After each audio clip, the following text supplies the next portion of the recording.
Hello everyone, the December review here, back again with a movie review. Today, we have Godzilla vs. Kong, the culmination of Legendary Studios' MonsterVerse series. This film's arc began way back in 2014 with the Gareth Edwards-directed Hollywood return of Godzilla, which was then followed by Kong Skull Island in 2017, and 2 years later with Godzilla, King of the Monsters. With the stages set, who will come out on top in this battle of mega monster titans? Minor spoilers ahead for the film, and as always, if you like this video, make sure to subscribe to the channel for more.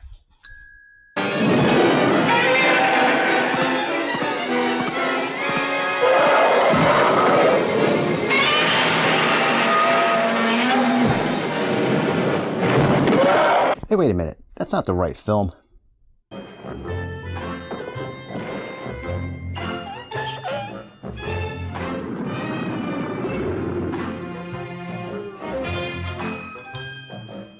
We're gonna do this all day now? Come on.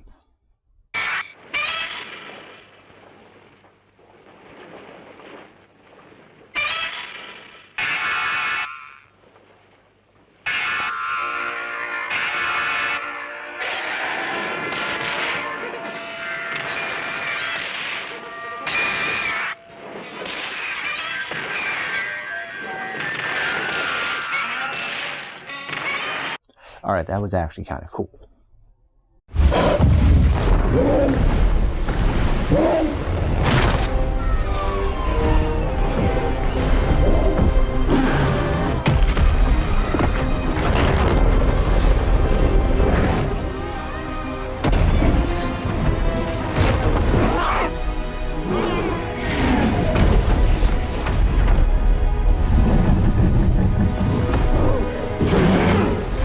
Godzilla vs. Kong is essentially a King Kong film. We follow his story around while Godzilla pops in from time to time to throw down and cause some destruction. It's a smart move seeing how Kong has much more of a human side to his nature, allowing for the plot details to unfold around him. Here, we see that Kong has been living in a biodome under the eyes of the studying Monarch team, led by Dr. Eileen Andrews, played by Rebecca Hall. She is the adoptive mother to Gia, who has formed a special bond with Kong.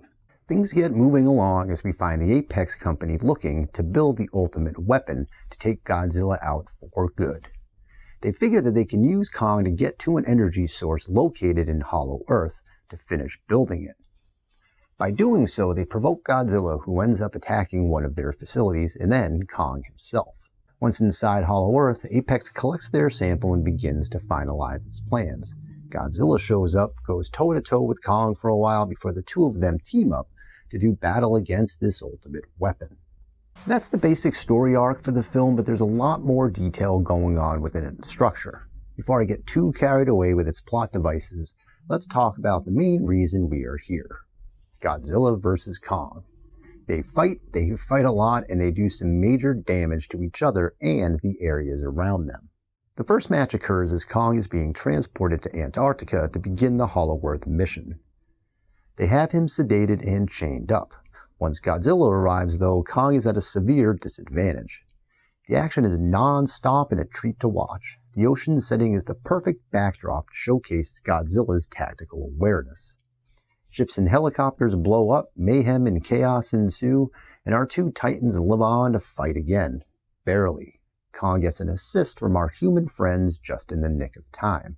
Round 2 finds us in Hong Kong, where the monsters put on quite the show. The location's skyscrapers drenched in neon lights are no match for this Donnybrook of destruction. It's full-on carnage, and by the time it's over, Godzilla once again gets the upper hand, leaving Kong within inches of his life. It's also here where we see the two square off in a roar contest to prove each other's spot as the Alpha Titan. But it's Godzilla who spares Kong in the end of this one. And the third battle is the team-up, where the pair join forces to take down its joint adversary.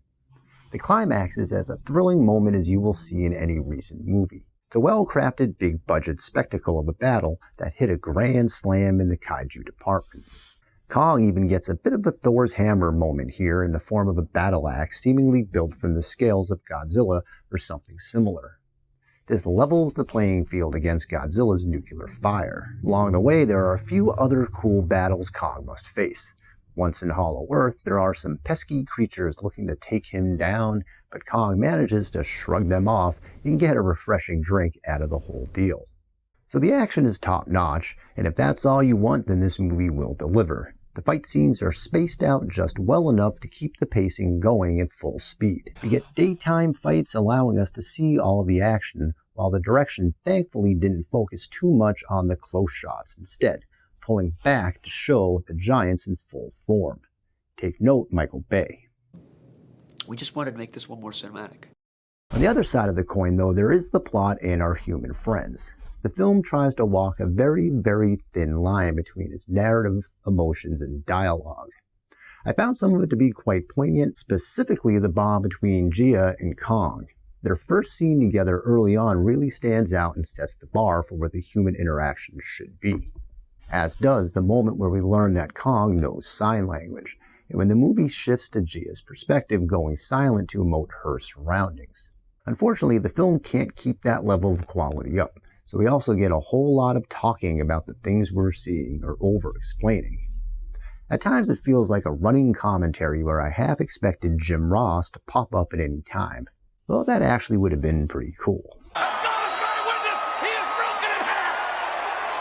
Case in point, the first fight scene where Godzilla has Kong down for the count. Nathan decides that if they cut power to all the ships, it will give the illusion to Godzilla that he won and that he will leave.